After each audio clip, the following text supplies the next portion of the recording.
2017 heb ik meer uitgegeven. Ja, toch wel. En waaraan? Vakantie, computer, elektronica, zulke soort zaken. Ja. Ja, dit hier heb ik een dure aankoop die me. Nou, wat weer dat? Een laptop. Vakanties. Vakantie, Vakanties, ja. recreatie. Ja, recreatie, ja. Vooral audio-installatie en zo, tv's. Goede Meerdere geluid. tv's gekocht? Ja, nou ja, voor kinderen, voor een woonkamer. Gewoon, ik hou van goede geluid en goede beeld.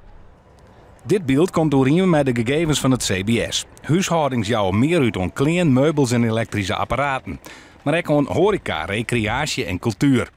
Er zijn ook meer banen bij gelijk in de bouwsector in uw provincie. Zo vernemen ze ook bij bouwbedrijf Lont in Sint-Anne. Wat doet Santje, wat weer dat dan voor hier? Nou, weer een heel best hier. We merken dat door een vraag van onze opdrachtgevers. Mijn werkbouw, maar ook bij de werkbouwcorporaties. Renovatie en onderhoud wordt belangrijk. Maar we merken het ook in de utiliteitsbouw. Door wij agrarische sector, dat gaat redelijk goed. Dat blijft altijd wat stabiel. Maar met name in de bedrijfsgebouwen zullen wij toch een flinke stijging in uw omzet. Ze gaan nu een tekort aan vakmensen. De vraag naar technisch personeel neemt toe. Het gaat goed op de Friese arbeidsmarkt.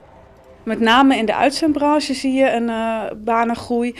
Daarnaast doet de bouw het ook erg goed en komen er steeds meer banen ook in industrie. Maar ook bijvoorbeeld in de zorg komen er steeds meer banen bij. En de verwachting is dat die economische groei voorlopig ook doorzet. Dus ook in 2018 verwachten wij dat er nog meer banen bij zullen komen.